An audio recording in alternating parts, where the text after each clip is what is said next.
I don't know what it is about the end of the game cycle for MLB The Show that brings out all the trolls and toxic people, but we are in November, still dealing with it, and we have a doozy of a couple of games here. But before we get into that, we finally got done the Moonshot program, and that's an event where I don't even care if people are toxic. Go to Polo Grounds, go to funky stadiums, use crazy players. That's a fun event. So this is what Eddie Matthews looks like compared to what is at least my best third baseman, Chipper Jones.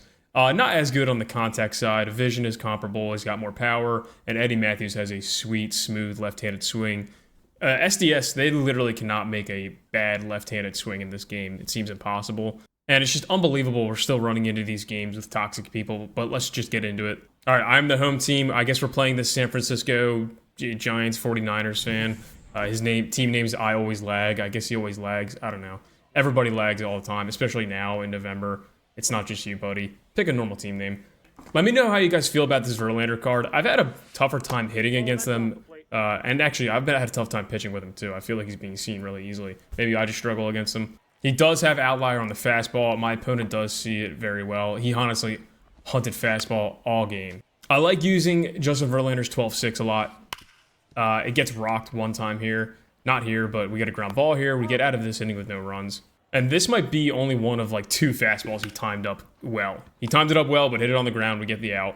Other than that, every other fastball extremely early. I would put it 2 feet out of the zone, a foot out of the zone. He would go reaching for it above the zone everywhere. This 12-6 gets absolutely rocked right here. And that bunt dance just, it sets me off. And no, it shouldn't, but I know it sets you guys off too. It's just like, why are we doing this? That's all that comes to mind. I start to question it. Why are we doing this in November? That's not the only time he did it. He does it a couple more times in this inning and the next inning.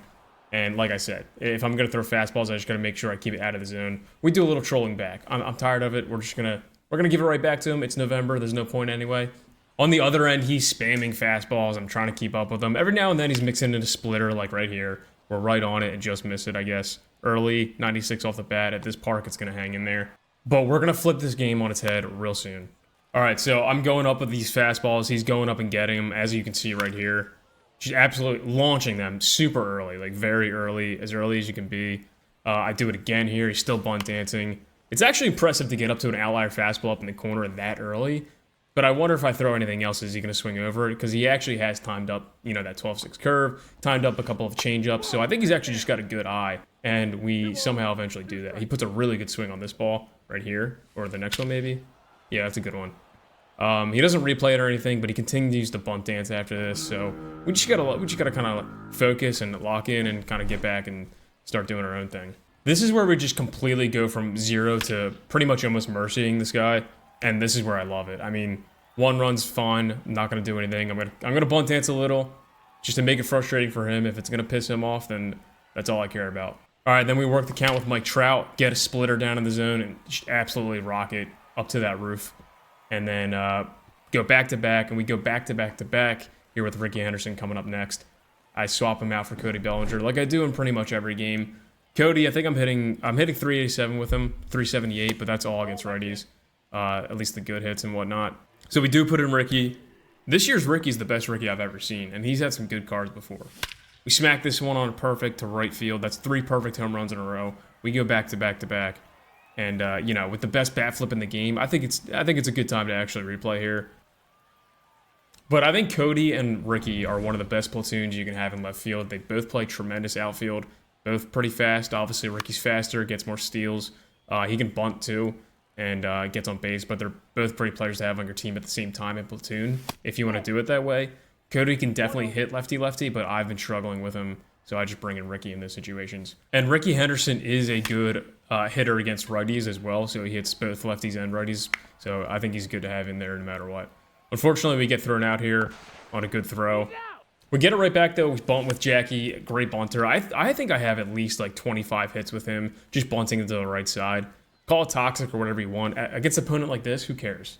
So wanted to get the stolen base, but this pitch was just too good to hit. And I was actually late on it, as you can see. Inside out at 95 off the bat, but right on it. It's enough with Lou Gehrig.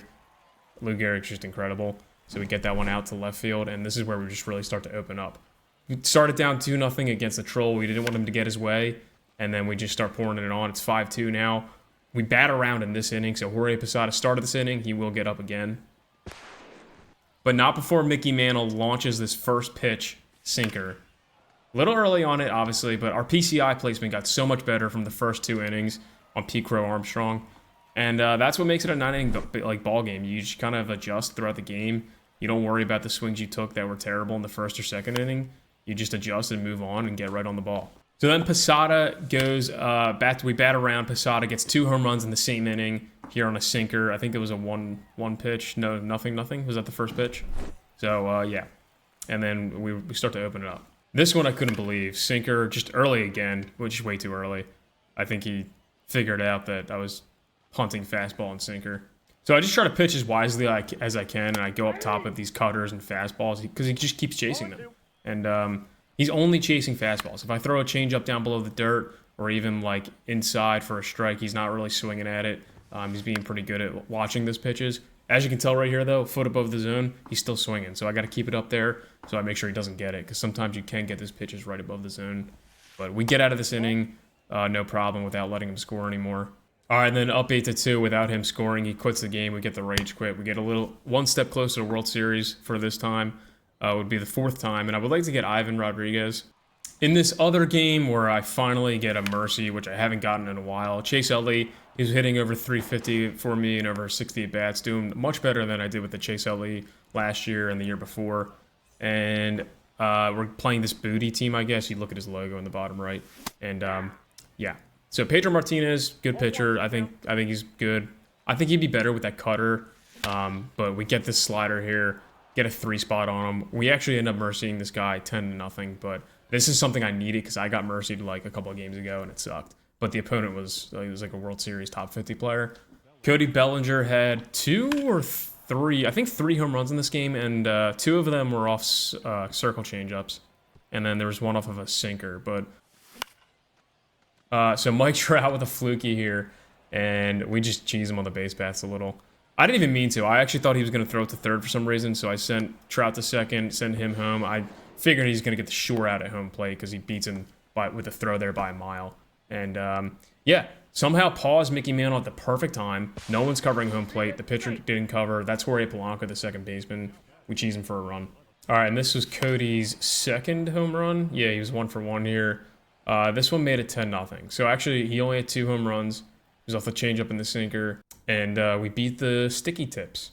So we beat the San Francisco Spastic Fan, and then we beat the Houston Sticky Tips. So yeah, let me know what you guys think about the Moonshot event. If you have used Eddie Matthews, let me know.